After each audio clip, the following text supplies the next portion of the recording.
भीड़ भसीड़, जब ये शब्द आते हैं तो सबसे ज्यादा गभीड़, सबसे ज्यादा जगह इन चीजों को मिल रही है। तो हम लोग कहां जा रहे हैं, किस दिशा में जा रहे हैं, ये बंद मुठियां हमको क्या करवा रही है, ये शब्द हमको क्या करवा रहे हैं। इस सुनामी के अंदर हम लोगों के आगे बढ़ने का एक कदम से हम लोग आगे बढ़ पा रहे हैं, या जहां हम थे उससे हम पीछे जा रहे हैं। दुनिया हमको कहते कि नहीं, बहुत आगे बढ़ गई हो आप। बाहर से आने वाले लोग भी हम लोगों को यही एहसास कराते हैं, पर हकीकत ये नहीं। मेरे को एक जानकार व्यक्ति 2-3, जिसमें एक महाजन थे, एक ब्राह्मण थे, उन्होंने ये बात करी। तीसरा व्यक्ति जो था वो खुश करने के लिए बोला कि आप लोग का जाति बहुत आगे बढ़ गई, बहुत संसाधन में हो गई, बहुत नौकरी में हो गई। तो इस महाजन तो गणित के अंदर तो सबसे समझदार होता ही है। उन्होंने एक आंकड़ा बताया कि जो एक आंकड़ा है, इस आंकड़े के अंदर आपके समाज के कितने लोग हैं पूरे बाड़मेर जिले के अंदर, लगभग 1 लाख परिवार है। उन 1 लाख परिवार के अंदर कितने लोग हैं आर्थिक उस आंकड़े के अंदर, तो 30 से ऊपर आंकड़ा नहीं गया। इस 30 में से हो सकता है इस मंच पर बैठे हुए 2-3 जने हो सकते हैं, पर पूरे जब बाड़मेर जिले का जब आकलन करा, 30 के ऊपर ही थक गए, थम गए। 1 लाख के अंदर 30 से आगे वो संख्या नहीं बढ़ी। आज सरकारी नौकरी की हम लोग बात कर रहे हैं, तो 1 लाख परिवार के अंदर वो सरकारी नौकरी हम लोगों को कितनी मिली, और पूरी की पूरी प्राथमिकता हम लोगों को ये सरकारी नौकरी। क्या एक जनप्रतिनिधि के तौर के ऊपर, और क्या आज के जैसे आयोजन के माध्यम से हम लोग इन बातों की चर्चा हम लोग को करनी चाहिए या नहीं करनी चाहिए। जो नींव चौधरी रामदान जी ने वो नींव रखी, उसको हम लोग आज कम से कम उस नींव के ऊपर पहला पत्थर, तो पहला पत्थर भी उस नींव के ऊपर हम लोग नहीं रख पाए, ये विफलता हमको स्वीकार करनी चाहिए। एक भ्रांति फैलाई जा रही है कि साहब जो एक इकलौती आवाज बच गई है व्यवस्था के अंदर जनप्रतिनिधि की, प्रियंका चौधरी जी जब अपनी बात रख रही थी, तो उस बात के अंदर और जो पिछले दिनों जो उनका अनुभव था, उसका दर्द, उनकी आंखों से जो आंसू आ रहा था, वो दर्द वो एहसास करते। बाकी सब तो हम लोग ये उस सफलता में तालियां बजा रहे हैं कि चलो एमएलए बन गई है, अब तो आनंद ही आनंद है।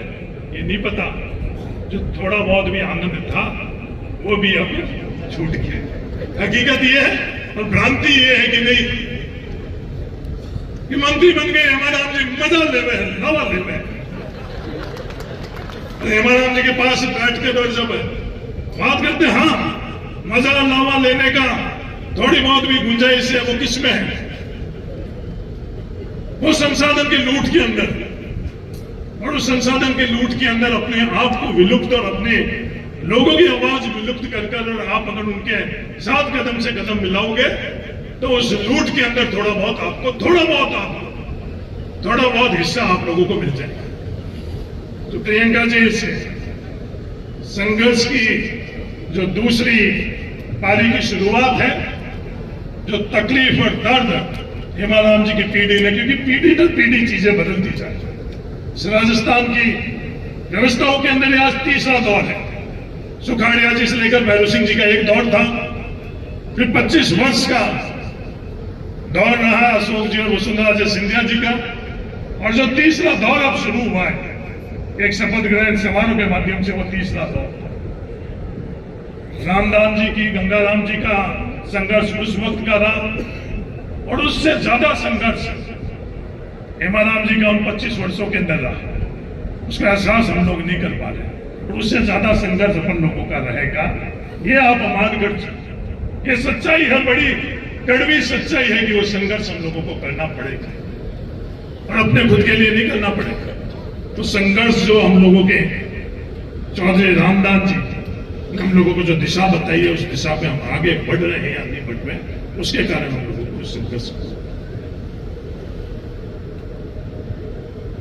आज हम लोग सामाजिक तौर के ऊपर, आर्थिक तौर के ऊपर और इन नौकरियों के अंदर हम लोगों की क्या स्थिति है। मैंने आर्थिक भी बात करी है। नौकरियों के अंदर जो हमारे न्यूनतम हम लोगों का अधिकार है वो भी हम लोग हासिल नहीं कर पा रहे हैं, पर हमारी प्राथमिकता वो हबीड़ गबीड़ भसीड़ी रही है। हमारे खुद को जो 21% नौकरी हम लोगों के लिए होनी चाहिए, उसके बारे में इतनी भ्रांतियां, जबरदस्त वो प्रोपोगंडा की मशीन भ्रांति पैदा कर दी है कि हम किसी और का हक छीन रहे हैं। और हकीकत क्या है कि हम हमारा खुद का न्यूनतम जो हिस्सा है वो भी नहीं ले पाते। उसके अंदर बहुत बड़ा अंतर है। जब बिहार के अंदर ये भ्रांतियां, क्योंकि ये वर्ग हम लोगों के बीच में ही भ्रांतियां पैदा कर रहा है। जो संघर्ष रामनाथ जी को करना पड़ा वो एक अलग संघर्ष हम लोगों को करना पड़ा। बिहार के अंदर जब जातिगत जनगणना हुई और जो आंकड़े निकल कर आए, बिहार में बहुत भ्रांति फैलाई जा रही थी कि यादव सबसे ज्यादा हक और अधिकार लोगों का ले गए। आज बाड़मेर और राजस्थान के अंदर भी एक बहुत बड़ा अभियान के तौर पर यह भ्रांति फैलाई जा रही है। मैं निवेदन करना चाहता हूं इस अवसर के ऊपर, क्योंकि ये किसान बोर्डिंग किसी एक जाति की नहीं है। ये किसान बोर्डिंग बाड़मेर के हर परिवार की है। ये रामनाथ जी डोकिया हम लोगों को देख रहे हैं।